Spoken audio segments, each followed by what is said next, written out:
Hi everyone, I'm Mendy and I'm the features editor. I'm Lindsay and I'm an assistant A&E and multimedia editor. I'm Chelsea and I'm an assistant news editor. Today we will be reviewing the hit Chinese animation movie, Ne Zha 2. My first impression was, I guess before I went to watch it, I didn't really have high expectations because I didn't really enjoy the first movie that much, so I actually didn't even want to go to the theater, but afterwards, watching the movie, I was in complete shock. Like, the movie made me cry, made me laugh, and it was just a huge experience. Like, my expectations were completely blown out of the water. I would agree. I think the first movie definitely wasn't as good, so I didn't have high expectations. Especially I thought that the way they kind of changed up Chinese mythology wasn't that appealing to me. But in the second movie, they focused less on the mythology and perhaps more on character arcs and that type of thing, and that really blew me away. Also, the animation was stunning. For me, I hadn't watched the first movie at all before I went to the theaters, and so when I heard about it, of course, I had no expectations, and I was actually pretty disappointed that we're going to be watching a movie in a different language with subtitles. Of course, I had the same opinions as these two after watching. I thought it was amazing. It was one of my favorite movies of all time.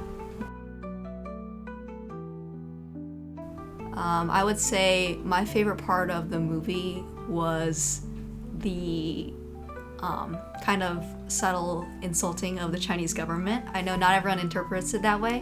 I thought that, no spoilers, but the way that the main character kind of subverts societal expectations and the government kind of, or like the society kind of pushes him down is really reminiscent of the way China kind of is now, and coming out of a Chinese animation studio, it felt really powerful.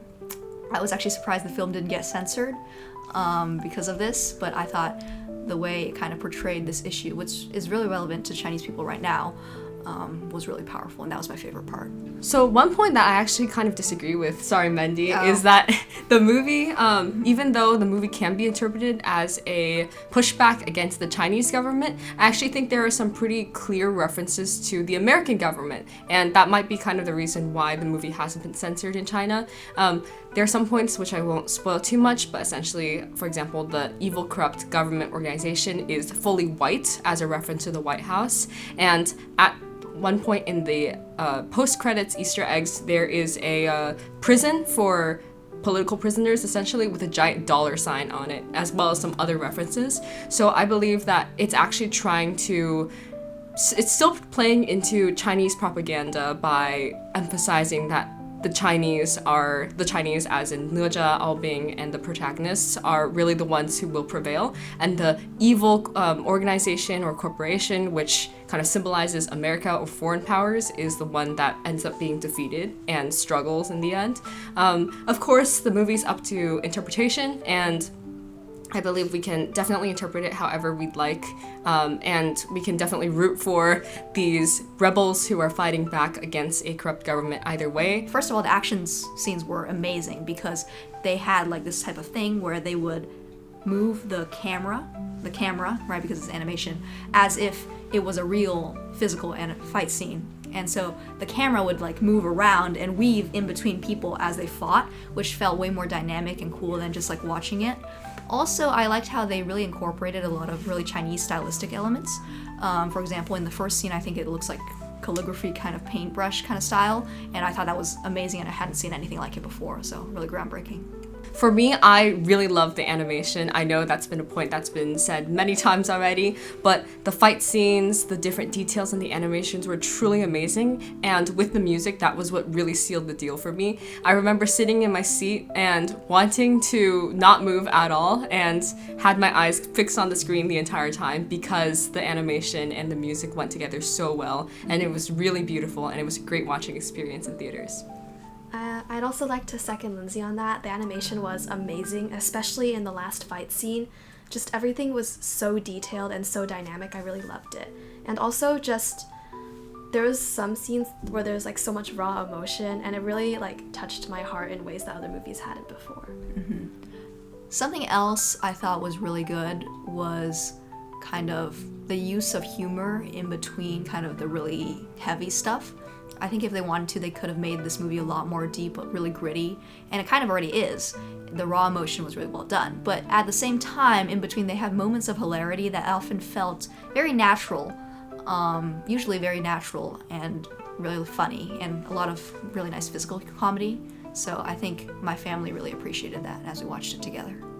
I also think that there were some really great plays on words or references to Chinese mythology and culture that made it really personal for me as a Chinese person, that I and my family could really understand and resonate with. I'd also like to add that I thought the plot was just really great. It wasn't, I guess, static. It was really dynamic. There were plot twists that I won't talk about, but they really left me completely shocked. Like, I didn't see it coming, and I think the people that wrote the story and the script did a really great job with that. Okay. I thought my least favorite part, sorry Lindsay, I know you said you liked the emotion. I thought the emotion was sometimes a little bit forced, or a little bit over-exaggerated. For example, in the first scene, when Albing randomly dies, like it was part of the plot, but he died really dramatically in his father's arms and had a final wish, even though he had a method to get saved like 5 seconds later. So he kind of died for nothing and cried about it for nothing. It was really dramatic, took up like 5 minutes. The film had a bunch of moments like that where I felt almost like, okay, I don't really know why we're doing this anymore, and maybe I don't really care about this character. So sometimes the emotion felt hollow, but in general, I think the emotion regarding family, and especially the family of the main character, was really strong. I'd also like to say that the movie was a pretty long movie, and I think I didn't really feel it, but there were the parts with the training scenes where he had to go fight a bunch of people, and I wish like they didn't include so many of them, because they all felt a little bit repetitive to me. Like Ne Zha would get angry, he would try to fight someone, he would fail, and then Albing had to take over, and it just felt really repetitive, and it was just like the emotion wasn't very dynamic either. It was just rage, and I wish that some more character development would happen during that part. Yeah, so Ne Zha 2 definitely earned a lot of money. It was the 6th highest box office movie of all time, I think. I think what they did really well was they focused on keeping things simple. They weren't worried about things perhaps being cliche or, too much, which I think might be what a lot of Disney and Pixar executives are worried about these days. They weren't worried about kind of making things like new or like amazing, and through that they've created something new and amazing. They've created something that kind of takes a story that almost anyone can resonate with, that is widely appealing, and they've spiced it up, they've made it beautiful to look at, and they've kind of made their characters strong enough to make that story stand on its own.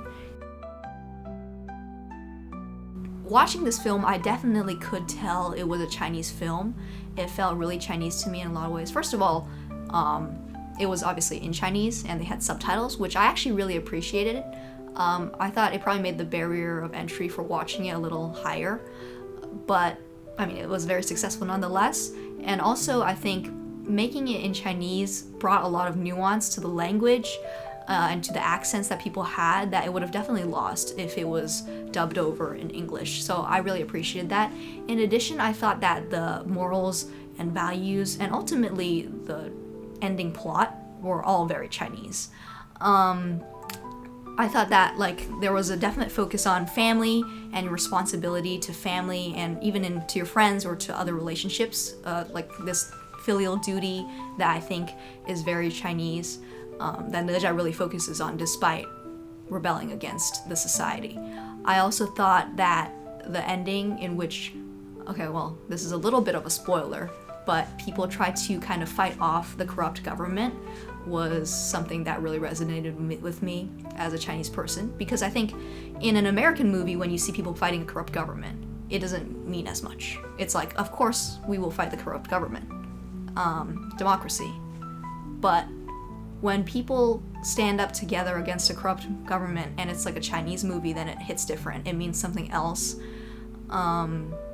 and it kind of brings this hope. One interesting fact about the movie is that the overall plot and the characters are based off a 16th, I believe, century tale called The Investiture of the Gods. And so it really does draw directly from mythology. Of course, the characters are changed, their relationships are changed, but I think that using that kind of Chinese myth as a basis was really helpful for that world building and writing out those characters. It really reminds me of the myth Journey to the West, in which the monkey Sun Wukong goes and tries to regain a scroll, I believe, on a quest, and essentially a lot of media has been derived from that. There's been like spin-off, like novels, books, TV shows, games, and etc. So I think that kind of recognizing that Chinese myth and bringing it into popular culture was really helpful and really cool to watch. As a Chinese American myself, I think this movie is something like I'm really proud of, and it made me feel, I guess, more connected to my own Chinese culture, and I guess more in touch more than I've been before, and I hope that it does that for a lot of other people. Thank you so much for listening to our review of Ne Zha 2. For more similar movie content, please check out harkeraquila.com, and we'll see you next time. Bye! Bye!